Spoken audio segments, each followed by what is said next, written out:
Utamanya sih lebih ke shifting portfolio mungkin dari, Mhm, perusahaan-perusahaan asing. Tapi yang persepsi yang keluar itu sekarang nih karena banyak blok yang tadi setelah selesai tadi diberikan ke Pertamina. Jadi mhm, persepsinya seperti ada nasionalisasi di negara Indonesia di dalam, industri hulu migas, itu satu. Kedua, waktu kemarin diberikan ke Pertamina itu banyak dijanjikan bahwa unrecovered cost-nya nanti akan dikembalikan atau dibayarkan kembali, tapi masih banyak yang belum dibayarkan sampai saat ini.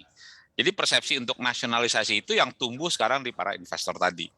Dan kepastian hukumnya pun makin semakin tidak jelas. Itu yang menjadi masalah sebetulnya di persepsi dari para investor untuk berinvestasi di negara Indonesia. Dan dengan makin banyaknya pemain besar yang keluar dari Indonesia, itu membuat jadi tidak menarik juga untuk para pemain yang lain untuk datang ke Indonesia. Kita bisa lihat dari berapa kali kita melakukan lelang mhm. license dan tidak ada peminatnya. Itu masalahnya.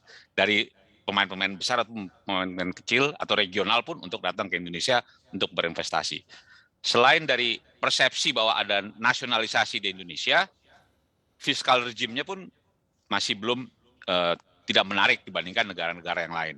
Kita termasuk below average dibandingkan negara-negara penghasil minyak lainnya di baik regional maupun internasional. Itu salah satu penyebab utamanya. Tapi kontrak sanctity is a must itu yang menjadi tolok ukur utama bagi mereka untuk berinvestasi.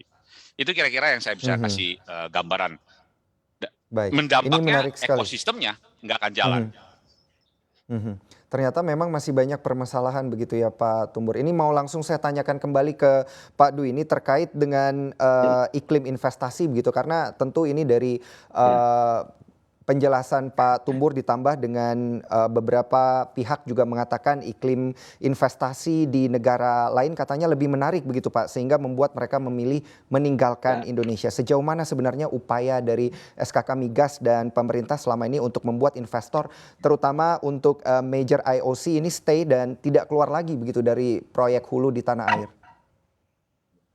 Saya kira, Mas Daniel, mungkin, Mhm, perlu saya juga, apa namanya, klarifikasi. Memang ada beberapa seperti tadi ya, Total yang dulu juga ingin, berniat melanjutkan ya, ke Mahakam. Kemudian kalau mengenai Chevron ya tadi sudah saya gambarkan, Shell juga tadi sudah saya gambarkan termasuk ini, ConocoPhillips ya. Eee saya kira kita juga menyadari bahwa ConocoPhillips tentu saja, sebagai sebuah perusahaan besar tentu keinginannya adalah jadi operator. Jadi ketika, ada posisi yang kemungkinan tidak jadi operator, mungkin mereka akan, apa namanya, memikirkan kembali.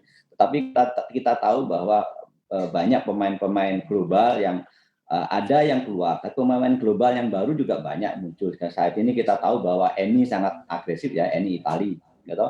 mhm, Mubadala dari Uni Emirat Arab itu sangat aktif. Petrocina, Petronas juga apa namanya terus juga yang besar lagi Exxon. Saya kira juga Exxon masih stay di kita. BP cukup agresif dengan tambahan investasi-investasi yang barunya. Premier bahkan berani berinvestasi di daerah-daerah yang cukup rawan di Natuna ya. Jadi mhm. saya kira ini juga apa yang perlu disampaikan kepada publik juga bahwa apa namanya cukup besar juga cukup banyak lah ya pemain-pemain internasional yang apa namanya yang masih tetap stay bahkan yang baru masuk juga apa namanya untuk berkembang. Kita juga dengan Pak Menteri kemarin di Eropa beberapa Mhm, kali di Amerika juga beberapa kali ketemu dengan pemain internasional dan mereka menyampaikan minatnya. Bahkan sekarang di apa namanya untuk minyak migas non konvensional pun sudah mulai banyak yang cukup aktif, IOR juga banyak yang sekarang berminat untuk ini dan tentu saja kita sadari ya seperti Pak Dana mhm, sampaikan bahwa kompetisi antar negara itu pasti terjadi ya itu disadari juga dan saat ini pemerintah juga cukup agresif juga untuk melaksanakan upaya-upaya perbaikan. Yang pertama penyederhanaan perizinan ya kita sudah mulai bangun one door service policy kemudian perizinan yang satu pintu ya di pemerintahan itu juga mulai mempercepat semua proses-proses yang ada.